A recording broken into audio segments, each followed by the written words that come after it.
I'm Reslor. I'm Frosty.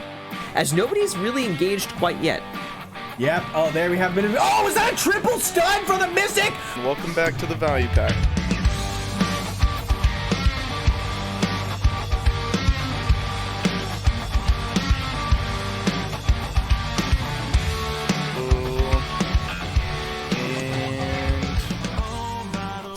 And we're live. Okay, so welcome back to the Value Pack, everybody. Today we're going to be talking about the differences between Witch and Wizard. We're going to have our friend Mina on for that. We're going to be talking about Central Market. We're going to be talking about the hero system if we have time. Hopefully we do, but it just depends. These are some topics that we have a lot of things to say, I think. So, first and foremost, we got to go over the comments. Frosty, what do you want to do, Reddit or YouTube first? Let's get the inherently negative Reddit out of the way. Okay, so we're going to do Reddit first. So, top comment on Reddit was from Dungeon Crawler Net. He says, top 5 classes, Warrior, Warrior, Warrior, Warrior, and Warrior. Smiley face. Standard. Can't disagree, they're pretty good now. Pretty good. They got nerfed recently. You can't spam spear anymore. Aw, boo-hoo. Alright, and then Pistol Pete Loves Rust said, what happened to Hex? How did a Republic merge leaving have that massive of an effect on the guild? Also, Striker overrated. I already replied to this comment, but just to reply to it again, about 20 to 25 Republic members joined the guild. We were together for, I don't know, like a month and a half, 2 months maybe. We beat XD in a 1v1 and took Balanos, and then some disagreements arose between Hex leadership and the Republic people, so Republic people left. When Republic people left, we were obviously going to have to go back down to like T2s again, and some people just didn't want to do that. So a couple people left of their own volition because they didn't want to go back to T2s. So, but Hex is still doing fine, doing T2s. I think we're at like 70 members or something. So Yeah, it's like 72. Also, before the merge, we're at 79. yeah, Like right before the merge. We were kind of like hovering in T2s, but yeah. So I say we. I left that dead guild a long time ago. yeah, Frosty was one of the people who was like, I gotta go back to T2s. No, thank you. And peace the I actually fuck like out. T2. I like T2s. That's not true. And then also there was a somebody commented on the Striker overrated comment. Ribobo, I'm guessing is how to say that. Says, I agree. Striker is not amazing in 1v1. High end gear wise, they fall off hard and subpar grinding. High damage for sure. Solid, large, and small scale, and still tanky, although less now. I wouldn't put it at number 3 overall though. Mystic is better all around. I played both in Siege, Node War, PvE. So he's saying Mystic is better than Striker, basically. Which I can, Right. I mean, I can see that argument. Yeah, I think Striker's better in 1v1s though. Yeah, I think I agree. Actually, a lot. I think Striker's harder to fight in 1v1 too, as any of the classes I've played. But yeah, I mean, you could go either way. Yeah. I wouldn't argue. I wouldn't argue passionately either way. I think you could go either way. Yeah, same. Next comment, Scared of the L says, really enjoy your casual yet funny tone. Keep it up. Also, nice choice of music for the intro. Intro music has changed, so Yeah, it is. hopefully you like the new music. It's actually some music that's we're very closely related to. Frosty, you want to tell everybody? Yeah, it's a band I played for called Hello Strangers. So, also Breaking Benjamin went the way of Hex a long time ago and died. Oof. But they came I'm back, kidding. and now they're like Actually- more popular than they were before. I actually have no idea about Breaking Benjamin. I don't know much about them. So, Yeah, they were like pretty popular, and then they stopped making music, and then they came back years later, and now they're more popular than they used to be, honestly. So, I'll take it. But yeah, so that's music from one of Frosty's band, Hello Stranger, one of their songs. Go check them out. They're on Spotify. I have like 7 of their songs downloaded. Really, really good. We won't talk about the other ones. Next comment is from Fenarial Hefton. God, I hope I said that right. I probably didn't. Said, what about Archer in this top? Is there some reason why he is not event in the 6th position? I think what he's saying is, how is Archer not 6 overall? I'm assuming is what he's saying. Yeah. In fairness, I don't include him right now just because I don't have enough knowledge on him. I either like Archer's one of those classes that whenever I run into them, I didn't like the playstyle, so I haven't played it much, but whenever I run into one, I either completely clobber them and it's not even competitive, or they absolutely dominate me and I just feel like maybe I don't know the matchup. So I'm not sure. I can't speak on it yet to give it a good rank. I personally, again, this might be because I'm Zerker, and Zerkers are just insanely good in 1v1s, but like, Archers just seem kind of bad in 1v1s, honestly, and they don't seem that much better in small scale. They seem really good in large scale, as long as you don't get dicked on by like Musas and Ninjas and shit, and they seem pretty good in PvE, but yeah, they don't seem too good in 1v1 in small scale. Like, I don't think they would be that far down the list, but number 6, I don't think so. Maybe like 8th or 9th. I don't know. Yeah. Um, Yeah, I mean I hear their PvE is really good too. Yeah. And people seem to enjoy them in Node War, and they continuously get buffs, so yeah. they're on the rise. Sourrock963 says, at Frosty, Musa Crescent Blade is essentially D2 Lance WW Barb. Fair enough. But the sound effects aren't the same. Man, think about the D2 like Lance Barb with the ice lance that would freeze everything, those popping sounds. If the Musa was ice and the Mewa was fire, I would immediately play Musa, dude. Oh my god. Really? Heck yeah, dude. The spinning skills, if they were ice instead of fire, I'd definitely play it. I just don't like fire animations. But that's actually not a bad comparison. It is kind of similar.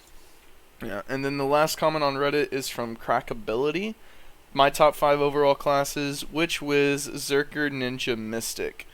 And apparently people didn't agree with him because he has a -2 points. Feels bad.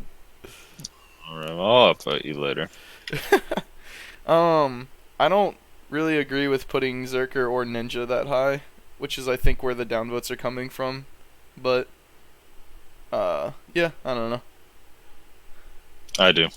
Well, maybe not Ninja. But I would put Zerker there. Yeah, we get it. You're traumatized from getting your cheeks clapped by Briz. Dude, Briz is an archer. I don't know what you're talking about. Is he an archer now, really? Yeah, he's been playing archer for a while. Oh, wow. Alright, moving on to YouTube comments. We have... God damn it, dude. We have Small Dick Stole Your Girl. He says, what do you guys think about wizards in 1v1? Second worst class in the game? I actually think that they're alright. As of the changes that we've gotten in the last like 4 to 6 weeks, and we're going to talk about WizWitch today. Yep. But overall, I think that they've improved enough that if you are actually good and practice your class, that you can have success on Wizard in most matchups. There's some that are going to be really hard, but I think there's a chance that you can beat anybody. Yeah, I mean, Wizard definitely isn't like as dog shit as people make it seem in 1v1s, but still the second worst class in the game when it comes to 1v1s. Only in front of Witch, and barely. Nom Nom's Fatty Kitty says, can you please explain why Witch is better than Wizard? We will. To TLDR it, Witch has more range, and when you compare the actual abilities to each other, it's just kind of better. Also, people in large-scale PvP, frontals are actually better than super armor a lot of the time, if you know how to position yourself correctly. Witch has one more frontal guard than Wizard, so yeah. Gerardo Martinez says, what makes you say that Witch is accepted as better than Wizard? I hear they have slightly higher range than Wizard. See the comment before. Jeff M says, Anthem, you're upsetting me. Angrily pulls out Meat Scepter. Oh, yeah. Dude, Anthem is so much fun. Anthem is pretty fun. I don't want to get to late game, because I actually, and this is part of the reason I really don't like most MMOs, TBH. I don't like content where you just do the same thing over and over again on harder difficulty.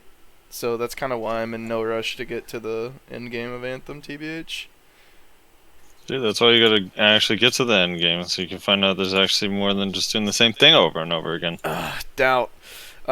Dude, I do have to say though, Anthem has got to be the most hated game of all time on launch. Yeah. Holy shit. It's crazy, dude. It's so controversial to like either like or dislike that game. It's insane. I forget what website it was, but some website gave it a lower score than Fallout 76, which is actually laughable. Like, that's basically just like EA bad mentality. They're just like, EA bad. Yeah. Kurt Kobina says, good fight last night, True Legend Gamble. He was in the Gamble guild that we fought. Good fight, man. I know this was a while ago now, by the time that we're reading this comment, or replying to it rather, but it was a good fight against Gamble. Yeah. It was really fun. BJ Gee, I'm guessing? BJ Gee? I don't know. 779 says, Striker good in PvE, lol. It is. It's one of the best classes in PvE outside of like Akhman Hystria.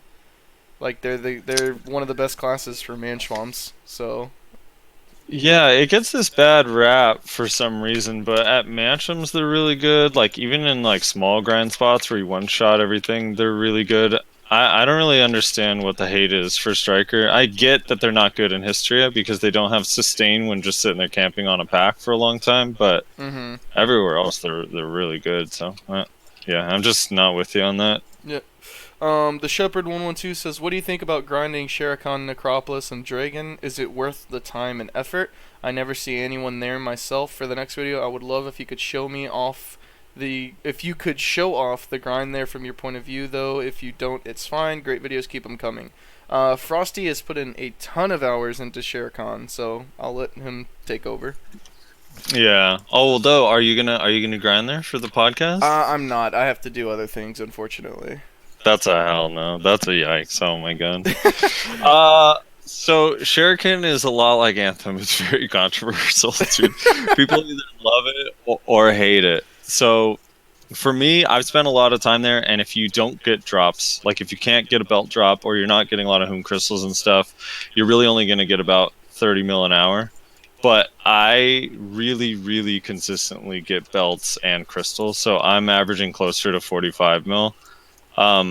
Every like 10 hours or so. That's about my average. So I really like it there. I think that it gets boring, and I actually think that it requires a lot more AP than the number says on there. I think you're really not efficient there until you're like 261 plus. Otherwise, it takes too long to kill packs. If you can one-shot packs or two-shot packs, it's really efficient there.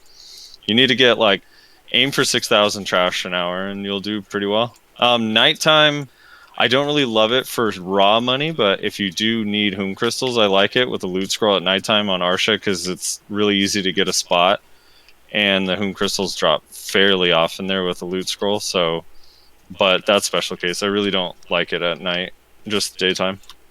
Yeah, I'm not a big fan of spots where you have to rely on the rare drop to make good money. It's the same reason I don't really care for crescents. It's like, yeah, crescents is good if you get crescents, but if you don't get crescents, it's like one of the worst grind spots in the game. So I just don't like relying on those rare drops personally. So you don't like grinding at the special crescent spot?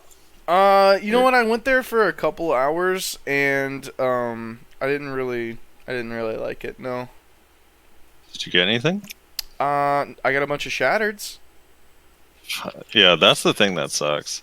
Like there, it's different. I mean, at least at Crescent Shrine, if your hour sucks, you get like 2 scrolls and like 12 mil in trash. At that spot, you get like 600 silver from the sturdy timbers, and that's it. You're like, oh no, this sucks. Yeah. Bombling commented, downvoted for not knowing Game of Thrones content. Good though. That I'm with him.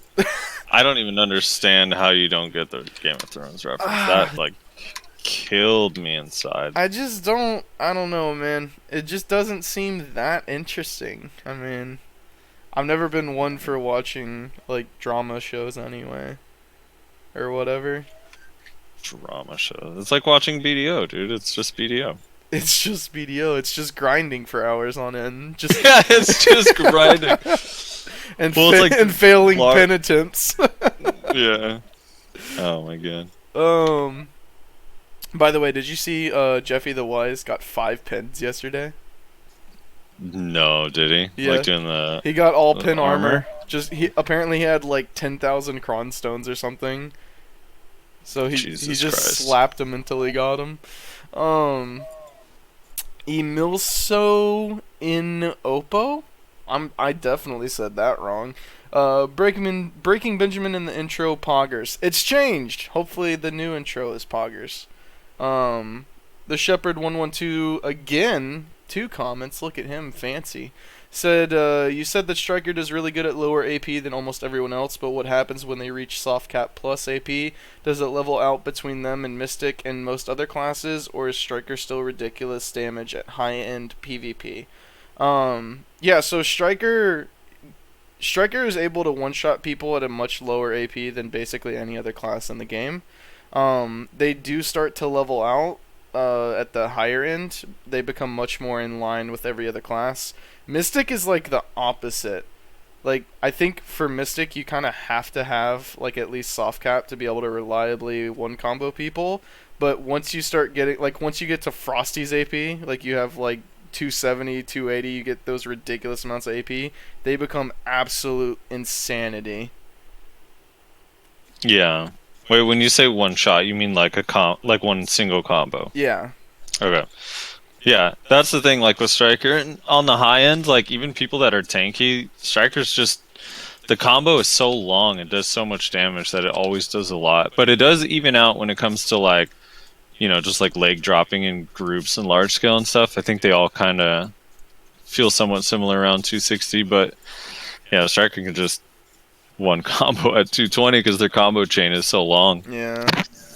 But yeah, Mystic, once you get like 270 AP on a Mystic, like it becomes actually insane.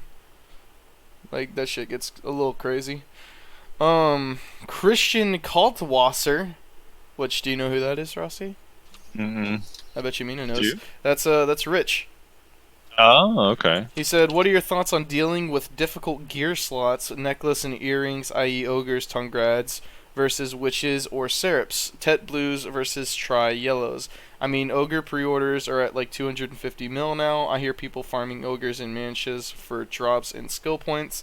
Thoughts on what makes a good shot caller? I got really used to both of your calls, especially Res Par, over the years."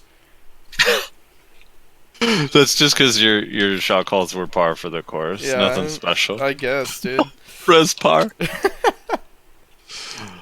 So my thoughts on the enhancing first. I will always go for golds at try before tet because the enhancement chance is just so much higher on such a easier to get stack. Mm-hmm. Like, the problem with the witches is even though the witch itself is cheaper, those stacks from succeeding tries and then failing tets start to add up quick. So that's my thoughts on that. Yours? Yeah, basically the exact same. It's just the percentage chance is just easier. So it's just like, yeah, it's a bitch to get and it's more expensive, but you have a higher chance of getting it. So fuck it. What makes a good shot as far caller? as, yeah. That part, I mean, obviously that's like super subjective. Oh my god, wait. I fell off a cliff into the ocean in Altanova. I need caution again. I'm about to get mount change coupons to try to get caution. Oh, jeez. I think if you have map awareness, you're able to keep track of what your guild's doing, what skills are up, e-buffs, PAs, heals, and you can command people and actually lead and get them to listen to you. Like, that kind of makes a good shot caller. But knowing that and executing that is two very different things. I think you have to legit just be kind of leadership personality, and I really don't put myself into that category at all. Like, I'm like sub-average. Like, other people that I watch do it is just the way people listen to them and how much shit they can keep track of is always impresses me. Yep. Travis Brown says a character model similar to Zarya from Overwatch could look good as a female Zerker. I guess. Yeah. Just like I can see that. a rip chick, a buff chick. Just a kind of blocky, low pixel resolution figure, yeah. Cartoony, I gotcha. Why no resolution, dude? What the hell? I don't know, dude. Whenever I play that game, like you're like zoomed in so far. The field of view in that game, actually, the field of view is good, but like your character model, your arm is like massive. You just see your gun takes up like 45% of your display in that game. It's crazy. Yeah, especially if you have kind of a bigger gun. One of the characters with a bigger gun.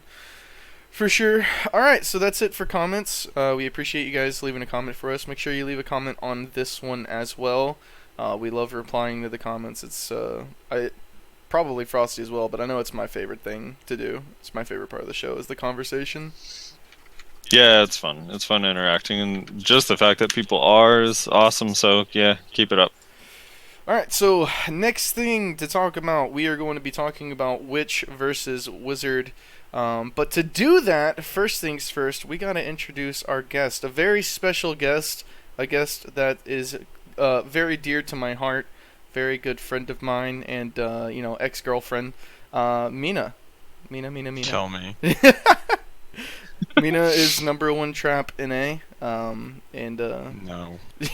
Get me out. He's second in killing guilds only to Ren. Yep. On this server. What the fuck? Hex is alive. I'm the GM of Hex. It's not dead yet, okay? And Calm down. the reason I wanted to bring Mina in for this conversation is because Mina is a witch who has recently gotten to play a little bit of Softcap Wizard whenever he goes and plays on other people's account to merc. So well, not quite Softcap, but yeah. Isn't he like right below Softcap though?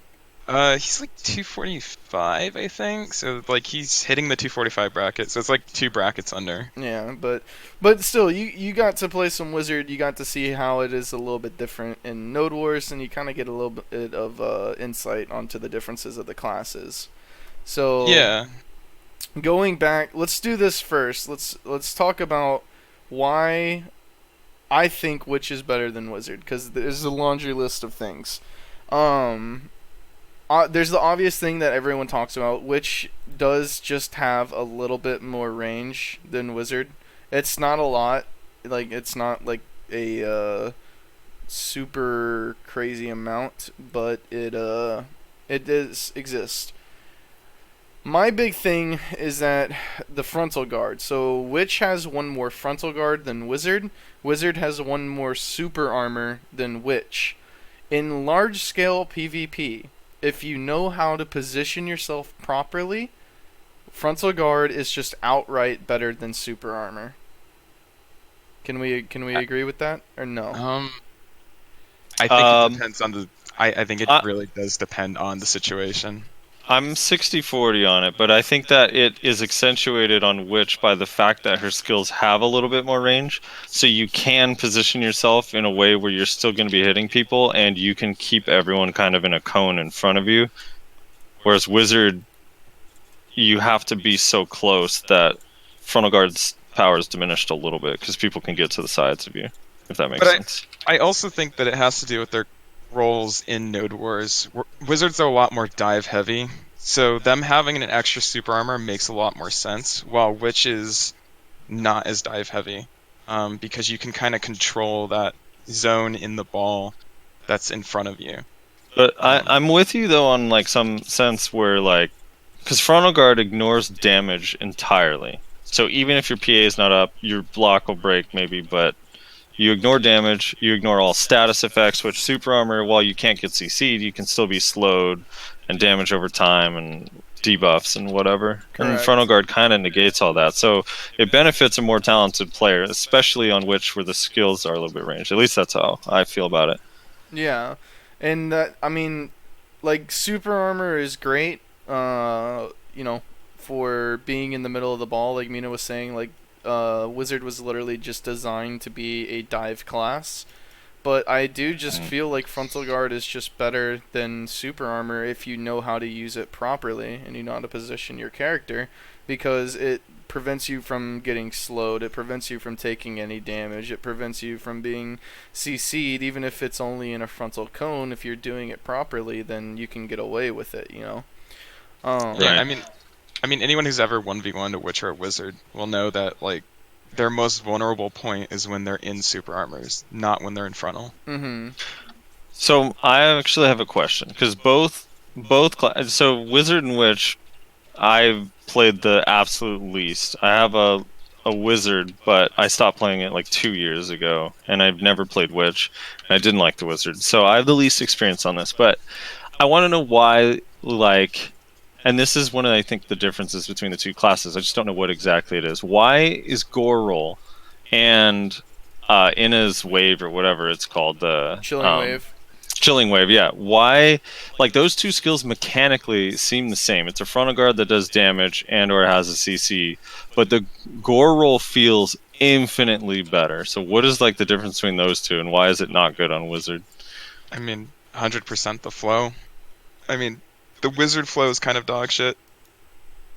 That's pretty much the main reason I think that comes to that, because all the damage comes from the gore roll flow, not the actual skill itself, which is true for almost all of Witch's skills. And I don't know about Wizard, because I've only had a little experience, and I don't know the skills in and out, but as far as class-wise, I think the flows are the blame there.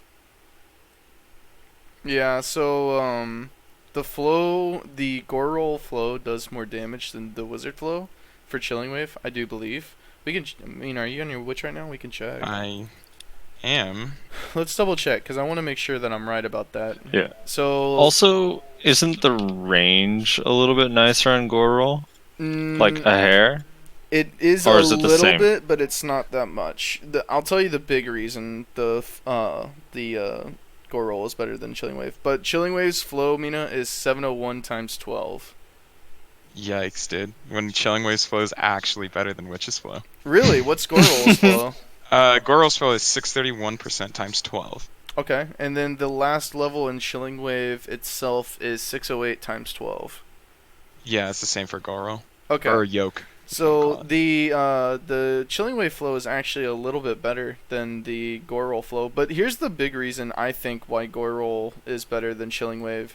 Gore roll, so Chilling Wave's damage all comes from a single point. It comes from the wizard. So I'm gonna cast it right here so everybody can see it that's watching. It comes from right here. This is where the original damage comes from, and then the elemental is where the flow's damage comes from, and then it goes outwards. Gore roll is different because gore actually moves forward, and you wouldn't think it would work like this, but it does. Wherever it's moving is where it is doing damage. So as a result, one of the biggest things that I think makes gore roll just better than Chilling Wave is that it can get behind frontal guards actually, if you're not careful. If somebody is standing in the middle of gore roll, they'll actually get CC'd out of it if they're like S blocking, because gore will roll rather behind them and will do damage to their back and CC them. Like, it's one of the biggest things that people don't really talk about for some reason, is that. Well, it also is positionally like sensitive as well. Anyone who's ever played Witch knows that there's a sweet spot on gore roll. Yeah. Like, if you're too close to them, gore roll is completely worthless because it doesn't push them back into the moving gore like you're talking about. Yeah. So I think that's like a big reason for it, honestly. And that's one of the biggest reasons. Also, like, how to explain this? I feel like gore roll doesn't last as long as Chilling Wave does, and so while it may do less damage overall, it gets its damage out quicker. Does that make sense? Which is an issue with another ability, by the way, if you don't know. It's why Aqua Gel isn't super good. Because people just walk out of it, as compared to Equilibrium Break, which the damage happens in an instant. Right. Yeah, and then also, like, gore roll can hit behind. Yeah. So, but one of the things I was going to talk about is when you just compare. So there's three things. There's three things that Wizard has on Witch. There's literally three things. Grapple, obviously, is the big thing, and that's the thing that all the witches like to cite when they're comparing the two classes. Which wizard has a grapple, witch doesn't, which is a fair point. Then you have 100%. Wizard 100% is actually pretty good. It's not as good as it used to be, but it is still better than Witch's 100%, which is like kind of dog shit. Actually, I think it might be one of the worst 100%s in the game. Yeah. And then there's the fact that, and I haven't confirmed this yet, but this is what all the witches in my guild like to say. People like to say that Cataclysm comes out faster than Voltaic. I don't know how true that is. I've played both of the classes and they seem to happen at the exact same time for me personally, but who knows? That's what they like to say. That's what Keck and Rhythm, I think it was, were saying the other day. Mina, do you think that happens as well? Experience-wise, I feel like they're really, really close. I think the main thing that they're probably noticing is that the flow for Voltaic comes out after the actual skill. So, like, you'll notice that's why if you CC a witch out of Voltaic, through, like, you know, because you'll get knocked out of it occasionally, because super armors aren't infallible in this game for God knows why. But you'll get knocked out of it, and then the flow still comes out. Yeah. Because it comes out after the skill. So I think that's probably what they're noticing. And Voltaic's damage is on the flow. Like, Voltaic pre-level 60 is completely just garbage. It's not even... the difference the flow made is, like, nothing to scoff at. Like, if you play a level 59 Witch and then hit 60, it's noticeable not just in PvE, but also PvP. Alright, well, it's the same thing for Cataclysm. You get the flow for Cataclysm at 60, and it really amps up everything. Yeah. And I think from what I can tell, it feels like the flow comes out with the skill on Wizard. But that's just me. Yeah, maybe. I could see that. But here's the thing. When you compare the actual abilities of Witch and Wizard to each other, it becomes, in my mind, really evident that Witch is just better. So Voltaic and Cataclysm are basically the exact same ability. Then you have Bolide versus Thunderstorm, right? Bolide does not have a flow. So Thunderstorm just inherently does like a shit ton more damage. And honestly, even when you have 100% on Bolide, I think a Wizard 100% with Bolide does hardly any more damage than a Witch's Thunderstorm, since they nerfed it. Like the big... Yeah, I disagree with that. I don't agree with that, but No, dude. I was with you until that point. Dude, Wizard's 100% Bullite is insane still, especially after the Renown changes and the Magic DP changes. Yeah, without the Well, protection maybe... Renown gives in Node Wars, I mean, it just absolutely decimates entire groups. Yeah, I haven't played Wizard since then, so maybe it's changed. But I definitely felt like after they nerfed the 100%, like when Renown was still around, I was like, wow, this really isn't that good anymore. Yeah. I mean, I could see that. Plus, I think everyone's so high AP now that it's like, shit. Yeah, plus wound mechanic inherently makes 100% just kind of better. Especially ones that are instant damage. Yeah. So, but comparing just base Bolide to Thunderstorm's just better because it has a flow, obviously. Definitely, yeah. 100%. Comparing Chilling Wave to Gore Roll, I mean, we already know. Everybody already knows. Gore Roll's just kind of better. Chilling Wave is really not used except for just, like, situationally. You look at the... what's the name of that ability, Mina? The forward F. I can never remember. God, I'm brain fried. Detonative Flow. Detonative, yeah. So Detonative versus Water Ball. Water Ball is actually, you can consider Water Ball better than Detonative Flow because it has a flow. It has that second hit. I actually will kind of disagree with that a little bit because Detonative Flow lets you come out of Pre-Awakening without having to hotbar it. So you can just pull it out from Pre-Awakening and it adds to the overall utility of the class and like the effectiveness of Pre-Awakened combos. Yeah, so there's like, I feel like Detonative Flow versus Water Ball is like a very like tricky one because there's a lot of little things that are different about the abilities. I feel like Detonative Flow has the capacity to hit way more people.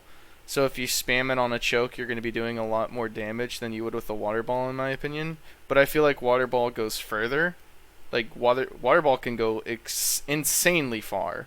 Like you can actually throw that bitch across the fucking map. It goes really far. So I don't know. I feel like Water Ball is better than Detonative Flow just because of the flow, but if you wanted to argue elsewhere or otherwise, I could understand it. You compare Aqua Gel to Equilibrium Break, it's not even close. I mean, Aqua Gel is like a really bad ability now, just because people can just walk out of it. Only reason people use it really is because it's part of the super armor rotation. And then you have fucking Hellfire. You have Hellfire versus whatchamacallit, the fuck, I can't remember the name of the skills. It's been so long since I played Witch. The 100%, Mina. What's that ability called? I can't remember. Fissure Wave. Fissure Wave, thank you. Which obviously Fissure Wave is just going to be a little bit better, at least than Hellfire, because it has a float. So it just kind of does more damage. Also, Hellfire isn't usable in large scale anymore because there's no frontal guard on it, and it actually teleports you to the enemy. So that's not always nice. So yeah, you just tally those things up, which just kind of comes out on top, even if only slightly. So that's You're also forgetting the utility advantage that Witch gets over Wizard with their Q, because it gives resists, it gives a lot of buffs and bonuses that Wizard the block. doesn't inherently have. Yeah. It does, but at the same time, that's only my biggest complaint about Witch Block is that the buffs only last 4 seconds, which is like, but not a long 4 time. seconds. If somebody's trying to engage on you in a 1v1 especially, 4 seconds on a 20% grapple resist buff, and for the other resistances it gives, is insane. Especially if you stack grapple resistance, because according to Rhythm and some other witches I've talked to, there's a theory that it allows you to go over the cap for resistance, because it's not considered part of the crystals and your base stats. It's because it's a buff. Like, I don't know how true that is, but if that is the case, then I think that 4 seconds is insane. Yeah, I could see that. But then Wizard has grapple, which I know isn't like a super big thing, but it is a pretty big difference between the two classes. I mean, yeah, grapple definitely is a pretty big difference, but I think if you can't use Witch's utility to its top peak, and you complain about the fact that you do not have a grab, you have no right to complain. Well, here's the thing too: is someone who fighting against, like someone who's against a wizard or a witch, and I notice this a lot more against witch, is when you have mana shield up and you have your block and you're using your block properly and kind of keeping that resistance buff up. It's so hard. Like Mystic or on Kuno, like the grabs just don't work. It's just so much resist added up on top of like everyone has Hoom crystals now and people run like Griffin's Helm and stuff. So I don't know, man. It's so rare that I'm able to grab a witch, which is kind of the hard counter to witch. So I mean, I know like Zerker and Striker and Warrior can be different, but on the classes that don't have the ignore grapper built into their skills, it feels a lot harder to grab a witch than it does a wizard. Yeah, I could see that. And then I also think a lot of that comes into like Witch's zone of control with her skills compared to Wizard's more dive heavy and more forward based skills. That's the range advantage. It makes it a lot harder to close that gap against a Witch than a Wizard. I do overall agree though. Like I don't know. Like witches in everything, even in 1v1s, I know the grab is cool, but the wizards don't have a proper gap close outside of teleport. So, and you kind of have to save teleport to escape, not to gap close. So even in 1v1s, I would rather fight a wizard than a witch on all of the classes that I play. Yeah. Yeah. I don't know. I think that like the difference in their 1v1 potential is pretty negligible in my mind, because I think they're both really bad in 1v1s, as they should be. Um, but yeah, I should like. Here's the thing. Here's my question to you guys. Do you guys think that Wizard and Witch should be able to stand on equal footing with every other class in 1v1s? No.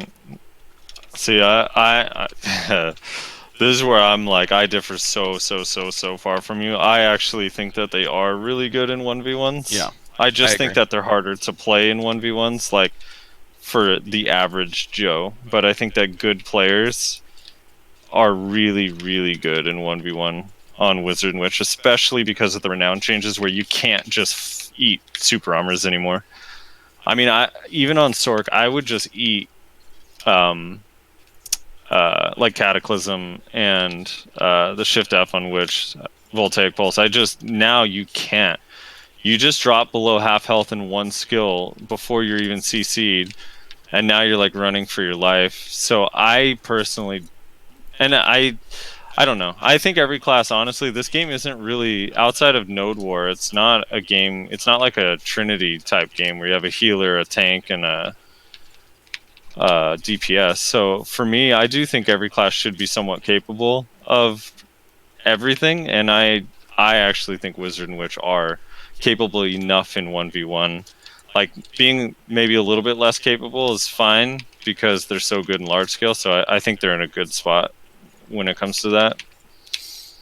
Yeah, well, that's mainly what I was saying. Is like, should they be just as powerful as like a ninja or like a Kuno in 1v1s? And like, cause I think there's a subset of people out there who think that they should, and I just disagree with that, honestly. Like, you can't be I mean, god tier in Node Wars and then also demand that you're on equal footing with the god tier 1v1 classes. I mean, okay, like, I just don't agree. And I know there's a lot of witches in Hex and a lot of other guilds that really do absolutely believe that witch is just complete dog shit at 1v1s. And I think that's like completely on the player. Like, if you cannot abuse the class to its fullest potential, and you still lose to classes that that the player is average or below average, you only have yourself to blame in that situation. Oh, I just died the bell. Dude, I mean, yeah. I'm with you. I mean, I still give a little bit more of a pass to Witch when it comes to that. Like, I do think on average they're going to die more often in a 1v1, but the good ones aren't. And when I see a lot of people complaining about the 1v1s, it generally, they don't utilize any pre-awakening whatsoever. And I think partly because it's not on face value good. Like, Fireball, when you just use Fireball, just doesn't feel as powerful as Cataclysm, but the really good Wizards and Witches use it constantly. Like, it's like a mainstay in their kit. But I mean, so stuff like that, I don't know. I don't want to, you know, call people out, but there were people in Hex when the Republic group came in, and I had just re-rolled the Witch, and I was kind of getting it down, and I had followed a little bit, and we did Friday Fight Night as a guild, and then Ren is like, what are all of our witches and wizards doing? Using fucking freeze combo, and none of them have Fireball leveled. Not a single one of them had Fireball and Fireball Explosion leveled, and then MMA, which is mind-blowing to me, because those skills are absolutely crucial to Witches 1v1 right now, because they allow you to zone at range. And PV in high-end spots. Mm-hmm. But those same people are the ones that were complaining that Witch is bad in a 1v1. So I don't know. I feel like a lot of it comes down to, if you're good at the class and you spend a lot of time on it, you're going to look for creative ways to improve it, right? Like, Witch Wizard does not have to be about the super armor frontal rotation. There's a lot more, especially, like, a good example is when I fought Conquestus the other day, because we were testing out my DP build. And, you know, there's a lot of little things he throws in there that not a lot of other witches and wizards do. And one of those things is Dagger Stab. I never see a single witch wizard in Hex use Dagger Stab in PvP. but it is totally usable if you can find an Yeah. opening and you're good. Yeah, he dagger stabbed me too the other day at Necropolis. I was like, what's happening? Yeah, But I mean, like that's I think if you want to challenge in 1v1s, man, I think Witch and Wizard is the class to play. Because I think you're right. Like, it is possible for Witches and Wizards to win 1v1s, but it's really hard. And you have It's to be really creative. You have to be really good and know what to do in these certain situations, what skills to use. And, like, the people that play Witch and Wizard are, like, I mean, no offense, but they're like, yeah, I just press Shift F and things die. And it's like, okay, well, it's a little more Right. complicated than that when you're in a 1v1.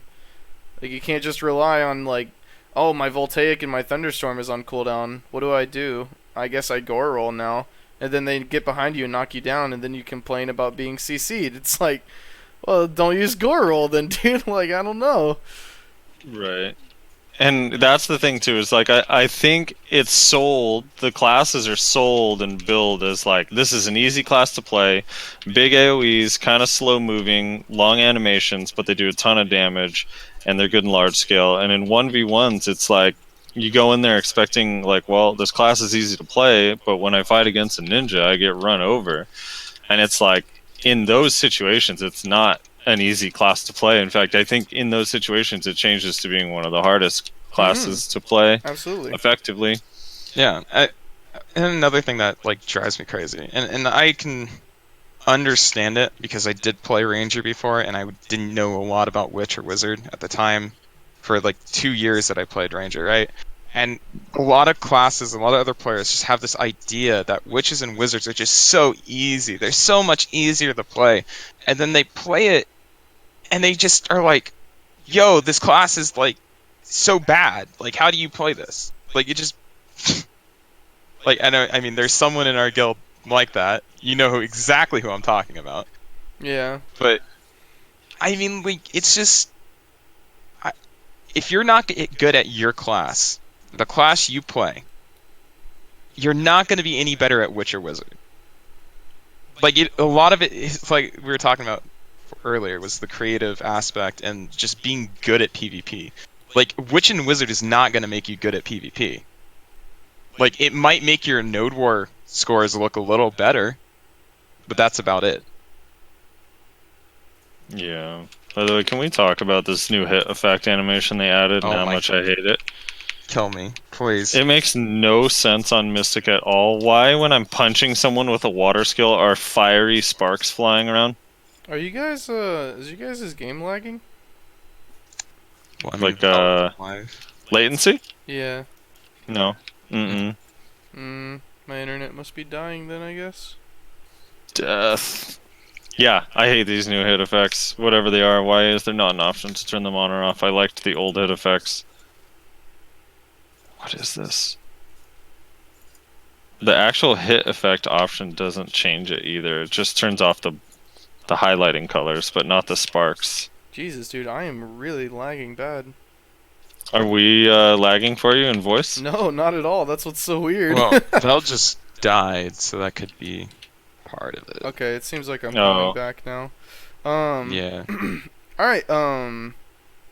Yeah. I used to be a big proponent of like, Witch is just like really bad in 1v1, and Wizard as well, just a little bit better. But then I fought Zilm, and I was like, yeah, Witch is fine. Yeah, Who's, I mean, like, who's home? he's an old member of the guild I originally was GM of. Oh, okay. 2 years ago. Like you Bloodthirst. fought him recently, Rez? No, No, like, like, when back yeah, then. yeah, a long time ago. When he Okay. had Tri Boss basically, and I think Tri Dandy, and he still dumpstered every other class in the game as a witch. Like, he would absolutely embarrass them. Right. And I mean, he made it into FML back then, under geared. Like, I think he only had 1 or maybe 2 or 3 tets. And I mean, Yeah. if you're good at it just shows if you're good at a class, you'll succeed. Yeah, if you you'll be aren't. okay. Like, Yeah. he used to beat me as a warrior, like, on his Witch in 1v1s, and, like, I would be at the same gear, if not a little bit more geared than he was. is like you just have to be creative and like learn how to use all your abilities and just kind of figure out how to fight. It's a weird fight and it's a hard fight, but it can be done.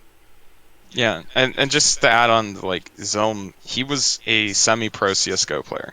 So he played at a Yeah. high level of play in another game, and a lot of that carries over. So like, if you're a good player, yeah, you're going to succeed no matter what class you are. That's you'll what I was find gonna add. wizard. If you're an average wizard or witch and you find some success in Node War, you're probably not gonna be. If you're not willing to spend hours in Battle Arena, you're probably not gonna feel like wizard or witch is of any value in 1v1, Yeah. which is fine because that's how it is. Whereas some other classes definitely you don't have to spend as much time to at least kill people around your level. So, yeah, that's Yeah. that kind of divulged into a witch and wizard 1v1 discussion, but yeah, ultimately, Yeah. are is there any disagreements that witch is worse than wizard overall? Anybody?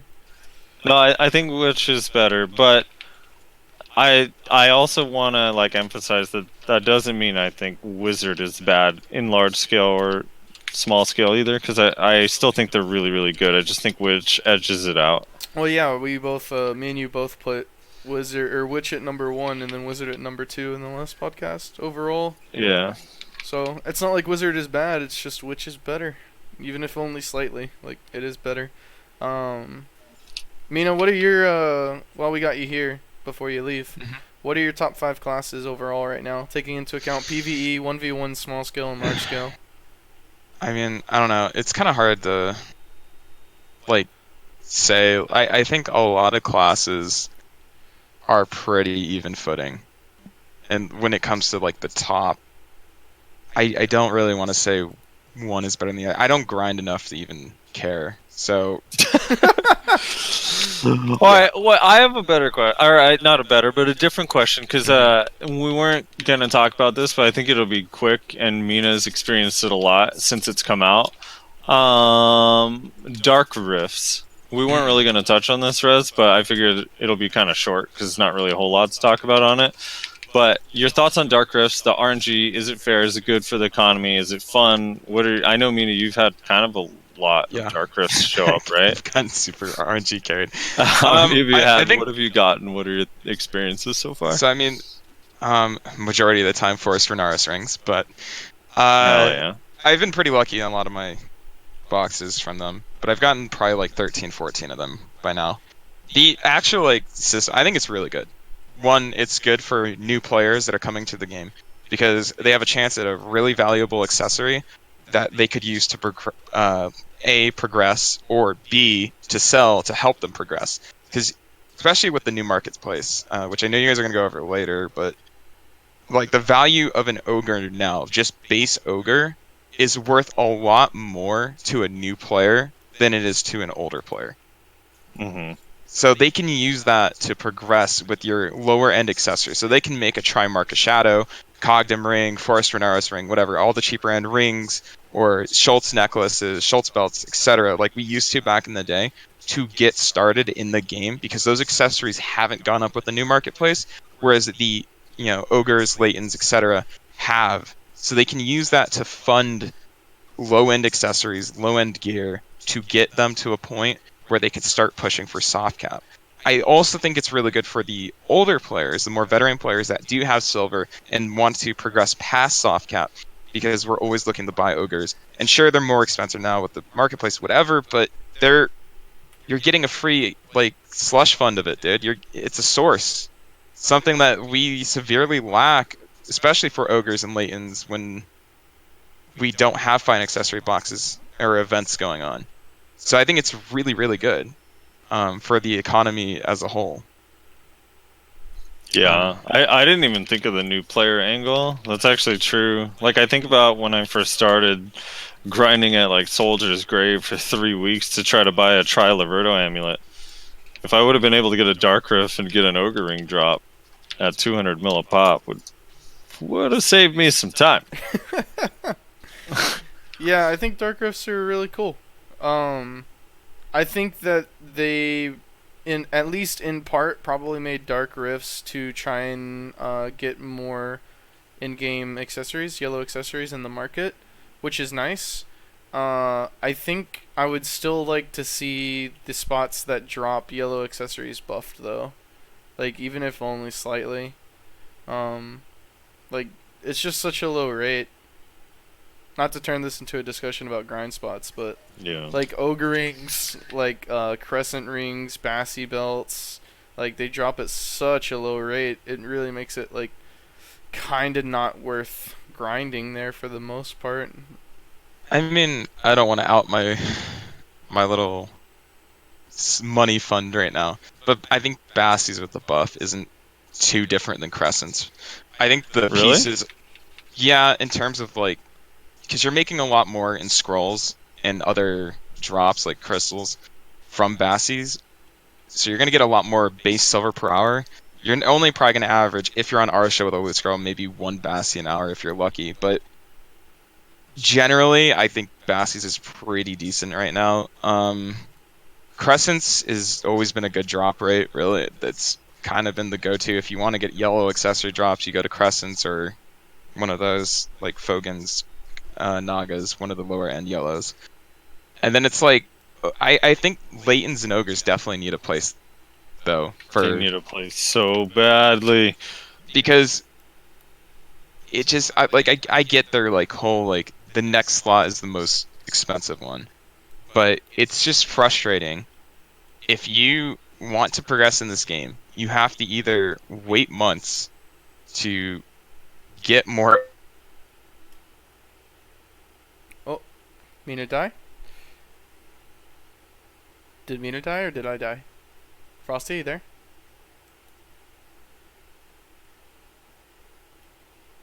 Uh-oh. Discord. Die?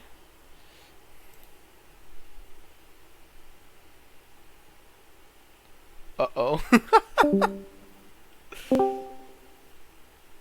You Hello? good now, Frosty? Yes. Hello? I We're hear back, everyone we're now. back, we're back. We're back. Dude, What the hell? Dude, the only time Discord ever has issues is when we're recording. I swear to God, dude. Like, literally hundreds of hours a week I'm on this fucking thing and no problems. And then that 1 hour, dude, it just fucks off. Oh my So God. I swear So to God, bad. dude, they're trolling us, dude. I swear. Oh my God. Yeah. Basically, what I was saying, though, is that it's so hard to progress right now with the state of ogres and latents and tongue-grad necklaces. There's no reasonable way to grind them without just flat out spending silver on the market to get them. Mm-hmm. Yeah. That's been my pet peeve for a long time. Ogre and Leighton are such, like, key parts of, like, getting your gear up, even just to try. And the fact that there's no way to get them outside of events drives me nuts, man. It's so stupid. I mean, And like, grinding ogres isn't really viable. I mean, they could make it viable, I guess, by like maybe doubling the amount of ogres that are out there or something. But as it stands, like that grind spot's just not worth going to. And I latents think even then, are even worse. yeah, latents are really rough. I mean, like, I think it's one of those few scenarios out of all the accessories in the game where I actually think going for Seraps isn't even a terrible idea to go for Tet Seraps over Tri Ogre, just because there's so many more Seraps and you're paying so little compared to the current price of Ogres or Latents that it actually does make sense in some scenarios to go for a Seraps, because it's so hard to get your hands on an Ogre or a Latent without an event. Right. I have an idea. I mean, and I hate to divulge into this grind thing, but every grind spot has elites that drop Seraphs next. So why do gatekeepers also have to drop them? Why can't those have a chance to drop a Leighton or an Ogre? Well, that would be really nice, Like, actually. That would be cool. Yeah, it would make people want to do them again, and they're hard enough that it's not like, you solo it, you're going to invest time. If you bring a group, then, so be it. But those should drop. Why do they drop Seraph next still? Like, it's like insane. Yeah, and no like new player is gonna be going and killing gatekeepers. Like gatekeepers are pretty like late game content, so they should drop Yeah. late game items, you know? And Yeah, they I mean, what buffed but it them used to recently be. too, right? Don't they have more HP and AP now? Do they? I think they did. I think they buffed them like a month or two ago, where now they just do more damage. So they're scary as hell. Yikes. Yeah, I mean, like, that's... Yeah, I think it's dumb. Especially with the amount of syrups that go on the market without even hunting gatekeepers is, like, ridiculous because of the elites. So, because I remember back in the old days when syrups were worth something and you would go do gatekeepers, it was like, I think it was like 210 AP with Kudum, 220 if you wanted to be in a good party. I hope I'm remembering that. I'm talking like 2 years ago.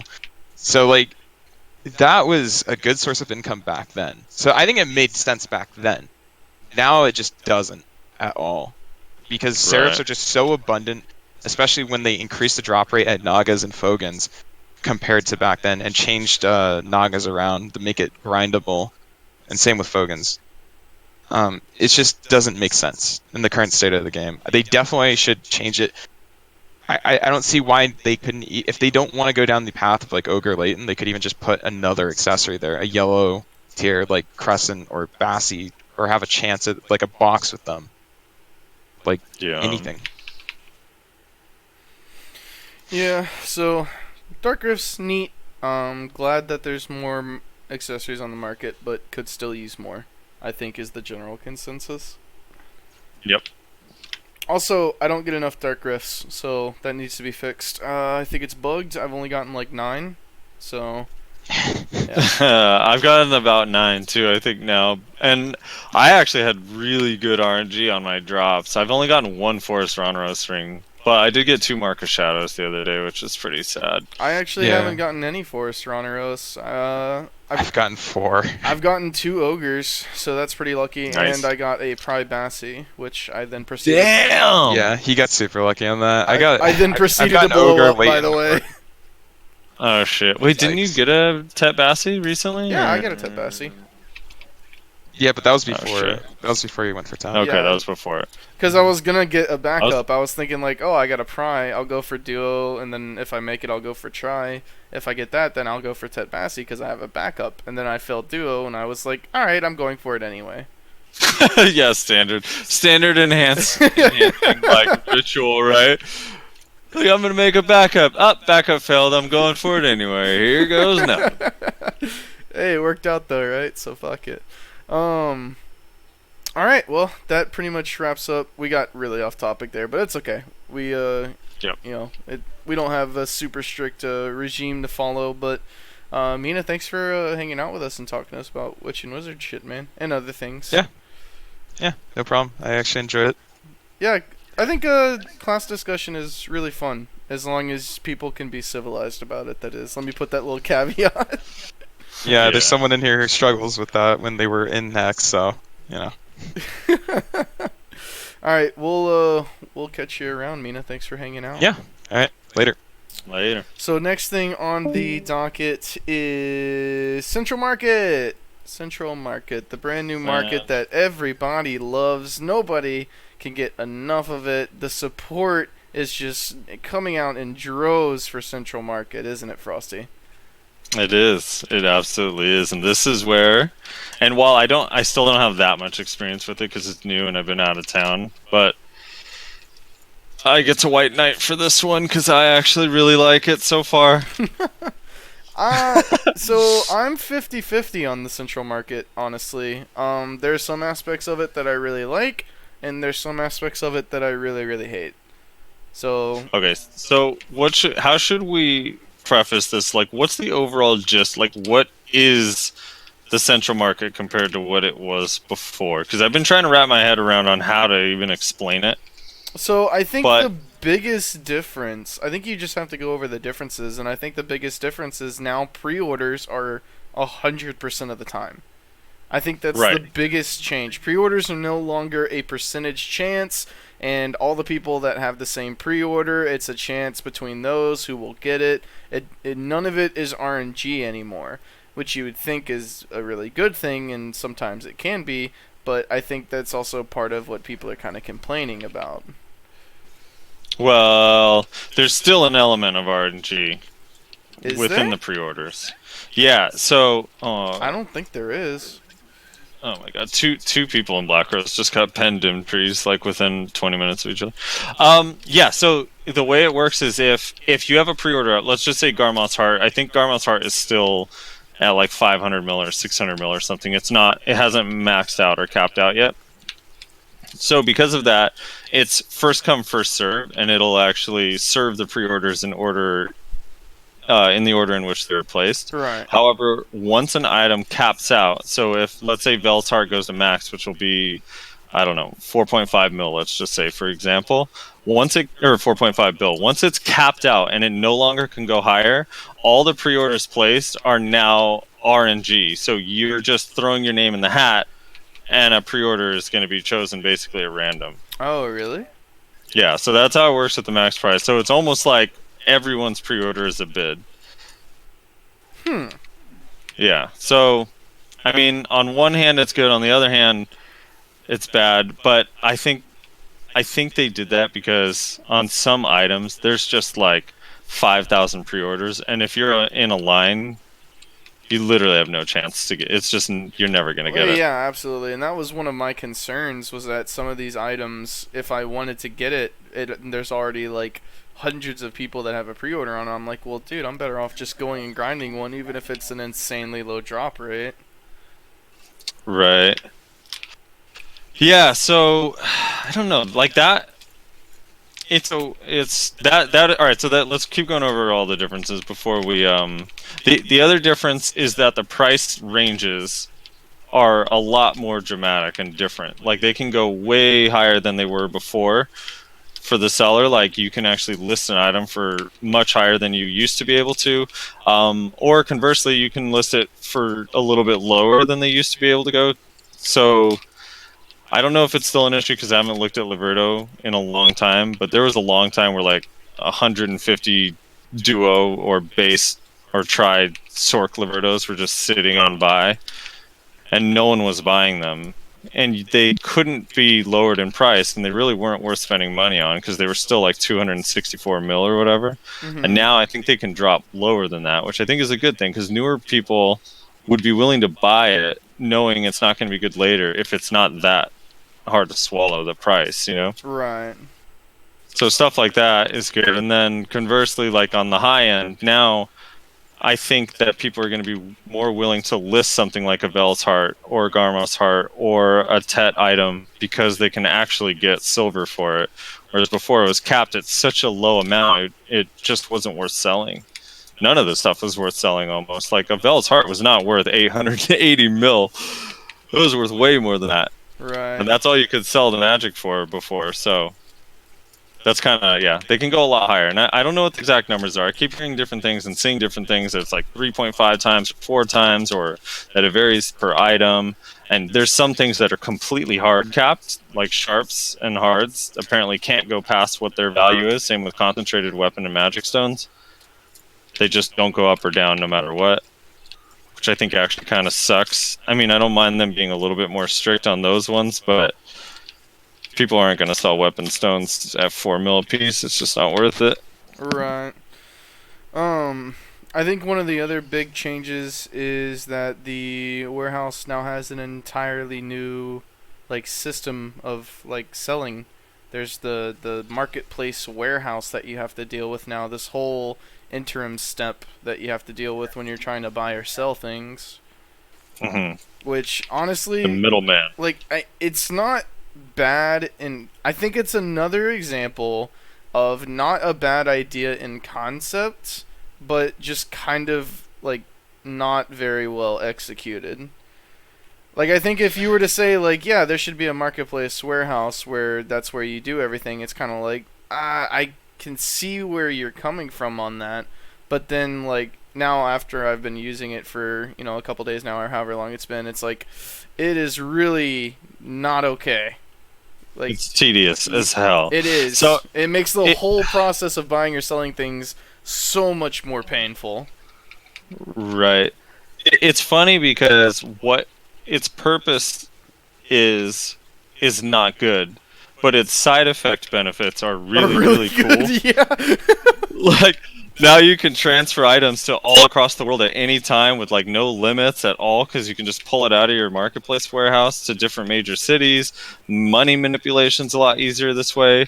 The problem is using the marketplace is more tedious, because you gotta put money into into your normal warehouse, and then you deposit it into that warehouse, and then you have to put the item into that warehouse or take it out of that warehouse, and it's just so many steps that it can be annoying. But it does give you a lot of extra storage slots. The side effects are nice, but the marketplace usage of it is super tedious. Yeah, so I think that's the other really big change. Also, you can't do notifications anymore, which is really kind of weird. I mean, I guess I understand why you wouldn't need it, but I don't know. That's interesting. It'd still be nice to have to like see. Yeah. There's a lot of small things that I feel like would be really nice to have. Like if you're the 500th person that has a pre-order on this thing, like that'd be kind of nice to know. You know, just small things like that would make it a little bit better. Overall, I'm still not sure exactly how I feel about it. I think overall it's an okay change. Like I said, there's a lot of things that I like about it. There's a lot of things that I don't like about it. I definitely don't think it's as bad as people are making it out to be. Yeah, I think a lot of people overreact. Although there's been like some issues and stuff that I just haven't. I'm not well versed enough to know. I know there's like a cronstone issue, so everyone's enhancing because the protection rate is a lot cheaper until prices go up, and apparently it's maybe bugged on our server. I do want to say with the warehouse manipulation thing, this isn't well thought out. I just thought of this right now. I think an easy solution to that would just be like, there's no point really, like, just let us have access to silver wherever we are. Don't have us have silver in our inventory and in a warehouse and the marketplace warehouse. Just throw it all in the universal marketplace warehouse. That's where our silver is. Every time we sell something, that's where it goes. If we want a villa buff, it pulls it from there. If we want to buy something from vendors, pulls it from there. Just get rid of the whole having money in different cities thing, and let it all just be in there, so we don't have to move it in and out tediously for absolutely no reason. Yeah, that would make just everything a lot easier, honestly, is to just have a universal, this is how much silver you have. Right. That would, because I just noticed too, I didn't even think about it, because I've been out, so I just got my first villa buff, and it was like, you don't have silver in that city. And I'm like, wait, I still have to put silver in the normal warehouse to villa buff? Like, what the hell? Yeah, I noticed that earlier as well. I was like, oh, that's kind of annoying. Because I had put all of my money in the marketplace warehouse to buy stuff. Right. Now, granted, I can just pull it out of the marketplace warehouse with a market made. I guess. I think that's what does it. The marketplace made. So you can just pull it out of the marketplace warehouse into your inventory, money directly. But yeah, it should all just go there. You shouldn't have to move. There shouldn't even be an inventory for silver. It should just all be in the warehouse, and everything you buy is accessed from there. Kind of like your pearls. You know, your pearls are always just kind of there, nice and convenient for you. Yeah. Yeah. I don't know. The speed in which things are going up was, I guess, bugged the first day, maybe the first 2 days, and now they seem to be normalizing. Prices are just steadily going up. I actually have, and I don't know if it's a bug or intended, but I get this notification now. I used to just use it for marketplace listings, but now it just tells me when item prices go up. Have you seen that? I saw a picture of it. I haven't seen it myself because I have like almost every notification turned off. Right, okay. So I have this one window on the right that I just would glance at it from time to time to see if anything interesting went up. And like a now, chat window, you mean? Yeah, separate chat window in game. And now it's telling me, like, so for example, at 14:31, which is 2:31 p.m. PST, the Kunoichi AO premium set price increased from 54 mil to 221 mil. Valencian Lioness head went up from 23,000 to 94,000, and it has just like a list of random shit that is docketed and shows the old price and the new price. Which is kind of interesting, I guess. So I guess that changes randomly from time to time based on pre-orders and demand. I don't know. I don't know the exact rules. I still have to look into it, but Yeah. Um, I don't know. all It's it's weird. crazy. It's a weird The system. So, how do you think in theory? Because I've heard a lot of people arguing about it's basically making trash loot irrelevant because now gold accessories are so valuable. So, if you grind at a spot, you're basically just grinding for the gold item and not trash loot. Do you feel that way too? Or where do you kind of stand on that? I think that's a very hyperbolic thing to say. I think definitely trash loot is worth less when you're in your late game because the prices of things have skyrocketed and our value of our trash loot has stayed the same. So it definitely Right. is worth less. Now, if it is worthless, like has no worth, that is a very hyperbolic thing to say. Um, Right. but yeah, I do think that like grind spots in general, especially towards the late game, definitely do need to see a buff to silver in general to compensate for the increase of price in yellow accessories and just kind of like late game pieces in general. I mean, boss pieces have gone up in price as well. Boss pieces aren't selling for 90 mil anymore. So, when all of the items in your economy go up in price and your money making stays the same, yeah, you're just kind of gonna like not be able to afford as much as you used to, which is a bit of a bitch. So they need to kind of do something about that. Right. But yeah, to say that grinding is worthless is a very hard overreaction, I think. Yeah. So, do you think people are still going to be like? Do you think Miramar roofs are still going to be like in full force? Yeah, absolutely. People aren't gonna. What are you Yeah. gonna do? You can't just like sit there and be like, "Well, I'm not gonna grind until they fix it." Like, no, you're just gonna go out Yeah. there and grind, even if you are essentially making a little bit less money for the time being. Yeah. That's what I mean. Or I mean, hell, It, like the best thing to grind right now is one your credit card and two Shadow Arena. So go do that if you really want to oh make yeah. optimal money. Your credit card in Shadowrun. Yeah, I actually don't think it's going to affect. I think the trash suit still has its value because there's still going to be a majority of items. I mean, it's a select few items that are like way higher in price, but a lot of stuff's still going to stay kind of same. I think once the market settles, crescent rings will be relatively the same. Um, Scrolls and like memory fragments, people are already pre-ordering it for that. Like all these pre-orders kind of were what the norm was anyway. So I don't know. Yeah. So we'll see how that goes. I don't know. I think a small buff to a lot of the in-game grind spots would be nice outside of Histria. Um, but yeah, I don't know. It's not grinding is still like a fine way of making money if you don't enjoy life skills. And actually, trading just got nerfed like really hard. So yeah, maybe Yeah. grinding is actually the best way to make money outside of credit card or Shadow Arena spam. Yeah, they need to do something with the life skills. They definitely need to update life skill money making. It's a Yeah. little bit in a weird spot. Well, because you can only hold 100 million silver now. It like Mhm. that hits trading in a really really hard way because of your turn-ins. Oh, right. Yeah, that's interesting. I didn't even think about that. Like Xavius was raging about it. He was raging about trading was how he made a bunch of his money, and now they fucked it. Well, can you just like trade deposit? Like, is it just more tedious now? You can, but the thing is that you're gonna have to consume a lot more energy because you have to bargain every time you come back to make the most of your money. And then also a lot Right. of traders are running a ton of buffs that don't exactly have like a lot of time on them. Right, right. Yeah, that's annoying.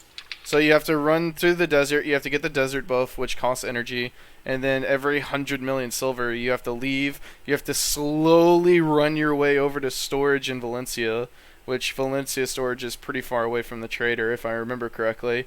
Then run your way back to the trader, and then sell more, another 100 mil, after you bargain using more energy. Like, the whole thing is just, like, really not okay. Well, do you have to run back if you use a store? Because now the storage maid, you can actually instantly deposit 100 mil with storage Oh yeah, maids. that's true because it doesn't weigh anything. I forgot about that. So yeah, Right. you actually don't have to run over there if you have enough You maids. just have to buy 20 storage maids. That's fair. Yeah, dude.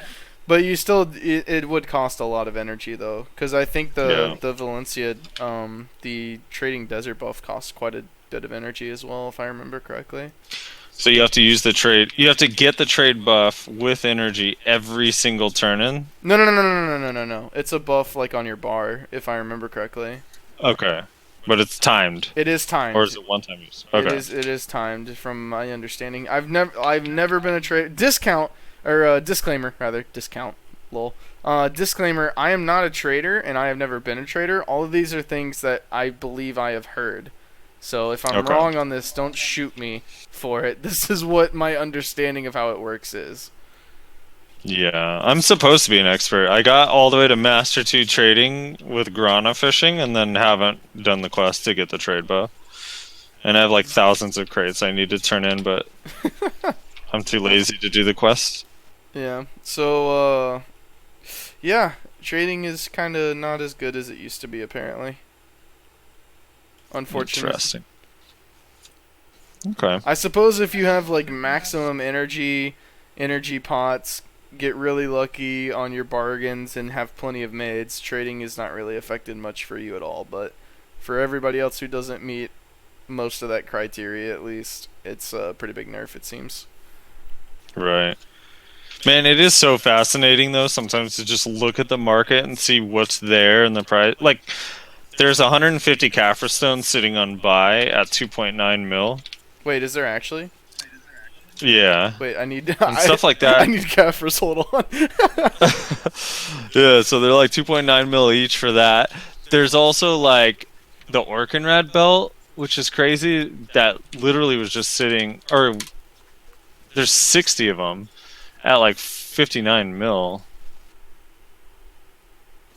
Which is crazy to me too, because those weren't even sitting on buy. Those were always sold out. Yeah. Man, there was a well, I'll tell you after the podcast, but yeah, so the central market has definitely changed things like a lot in a lot of ways. Very, very different, and I think people are very, very resistant to the changes, which is understandable.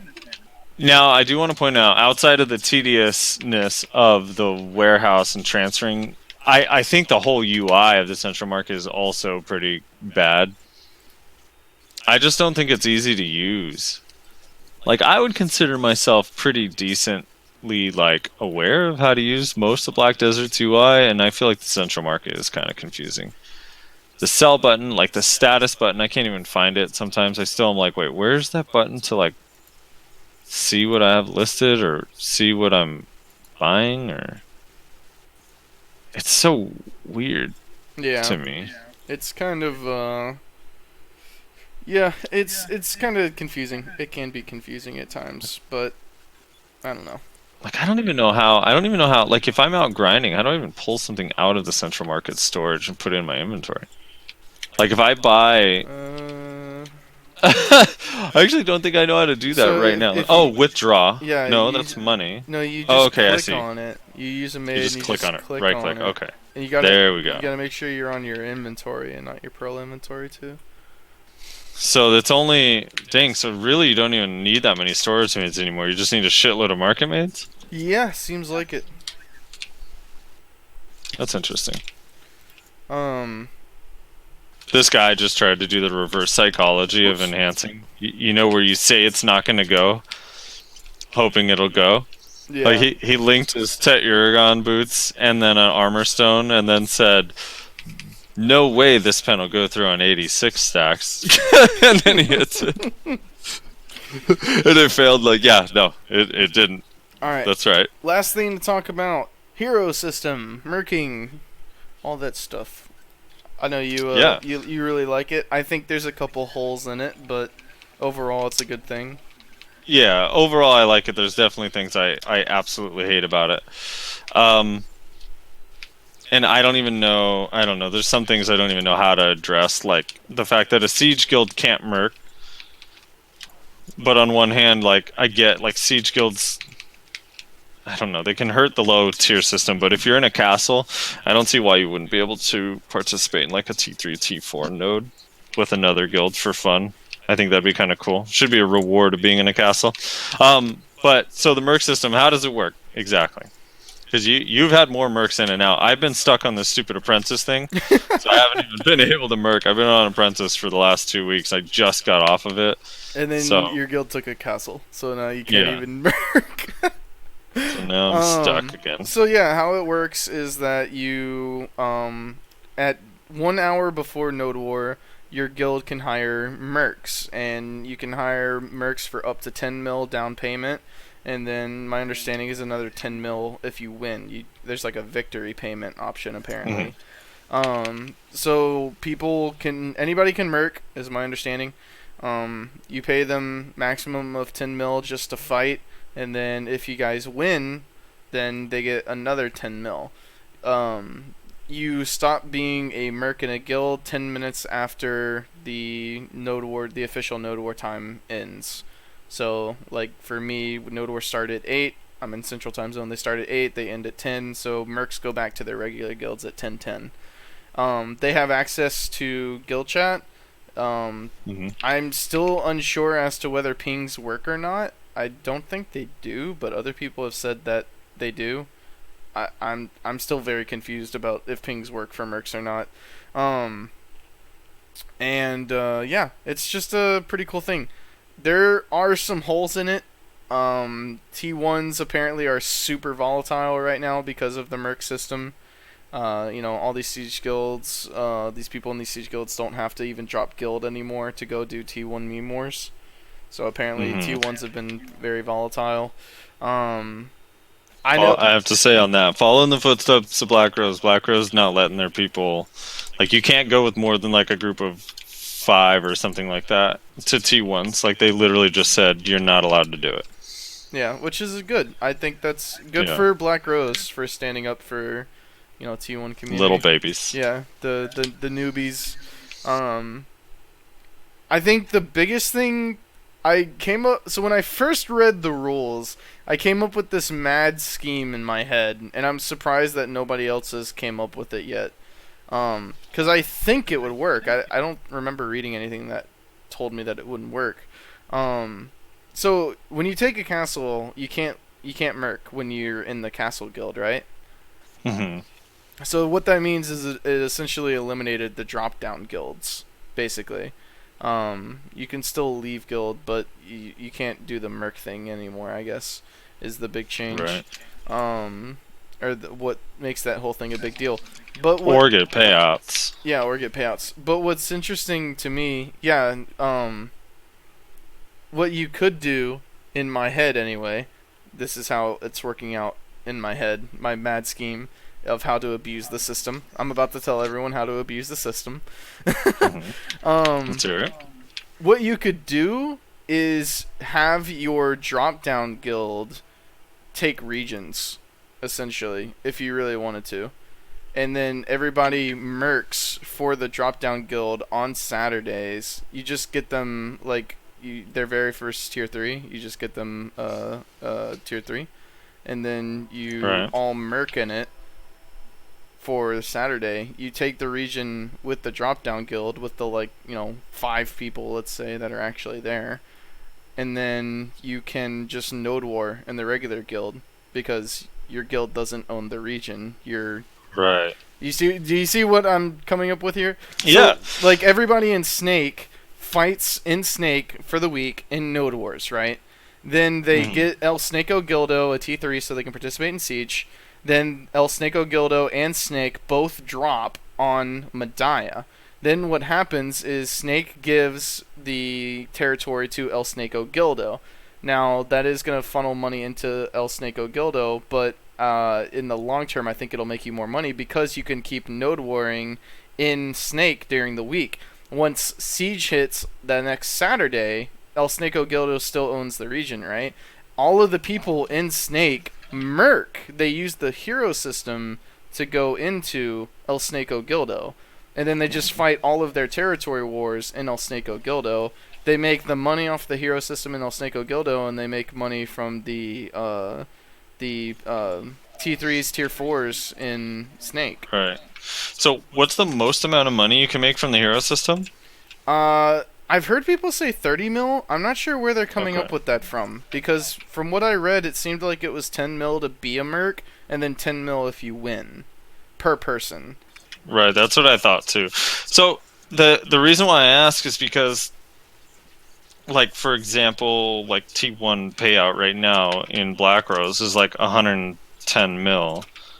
So if you're like attending wars, you're getting like 300. How would you convince the members that that's worth doing for less payout, like overall? Well, what do you mean? Well, because now El Sneko would be getting the castle every week, and you said like Medaya, so they'd have 30 bill, and then 60 bill, and then 90 bill, and they're getting taxed, but like that money's not being paid out to anybody. Right. So first of all, I'm not confident it would actually be more money for Valencia, fucking Medaya or Calpheon, the big money scenes. I think it might be more money for Balanos and Serendia guilds, but not. I haven't done the math, but the biggest thing was this would allow you to fight more. Would be the biggest thing. Right. Like you would be able to go node war during the week like normal, but also have your big fights on Saturday. Would be the biggest thing this would do. Right. But yeah, that makes sense.